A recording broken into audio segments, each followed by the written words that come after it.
A two-state solution is the solution, and Secretary Rice, having recently met with leaders on one side or the other there, also still in these waning days of the Bush administration, trying to forge that peace, and that needs to be done, and that will be top of an agenda item also under a McCain-Palin administration. Israel is our strongest and best ally in the Middle East. We have got to assure them that we will never allow a second Holocaust, despite, again, warnings from Iran and any other country that would seek to destroy Israel, that is what they would like to see. We will support Israel, a two-state solution, building our embassy also in Jerusalem, those things that we look forward to being able to accomplish with this peace-seeking nation. And they have a track record of being able to forge these peace agreements. They succeeded with Jordan. They succeeded with Egypt. I'm sure that we're going to see more success there also. It's got to be a commitment of the United States of America, though, and I can promise you in a McCain-Palin administration that commitment is there to work with our friends in Israel. Senator. Gwen, no one in the United States Senate has been a better friend to Israel than Joe Biden. I would have never, ever joined this ticket were I not absolutely sure Barack Obama shared my passion. But you asked a question about whether or not this administration's policy had made sense or something to that effect. It has been an abject failure, this administration's policy. In fairness to Secretary Rice, she's trying to turn it around now in the 7th or 8th year. Here's what the president said when we said no. He insisted on elections on the West Bank when I said and others said and Barack Obama said, big mistake. Hamas will win, you legitimize them. What happened? Hamas won. When we kicked, along with France, we kicked Hezbollah out of Lebanon, I said and Barack said, move NATO forces in there, fill the vacuum, because if you don't, Hezbollah will control it. Now what's happened? Hezbollah is a legitimate part of the government in the country immediately to the north of Israel.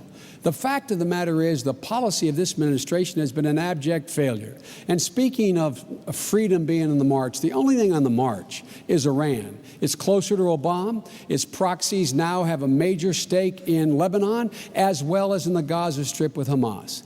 We will change this policy with thoughtful, real live diplomacy that understands that you must back Israel in letting them negotiate, support their negotiation, and stand with them, not insist on policies like this administration has. Has this administration's policy been an abject failure, as the senator says, Governor?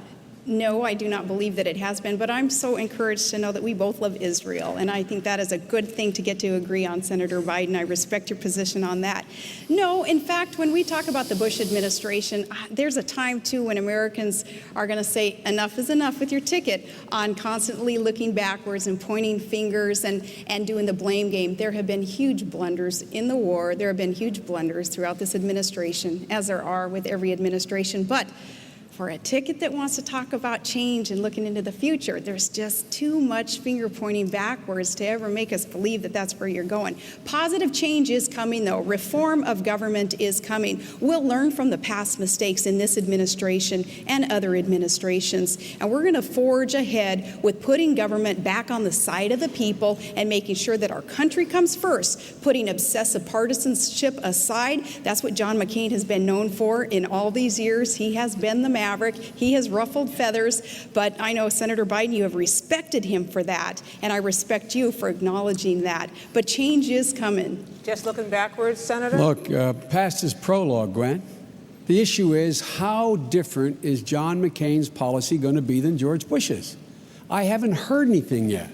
I haven't heard how his policy is going to be different on Iran than George Bush's. I haven't heard how his policy is going to be different with Israel than George Bush's. I haven't heard how his policy in Afghanistan is going to be different than George Bush's. I haven't heard how his policy in Pakistan is going to be different than George Bush's. It may be, but so far, it is the same as George Bush's, and you know where that policy has taken us. We will make significant change, so once again, we're the most respected nation in the world. That's what we're going to do.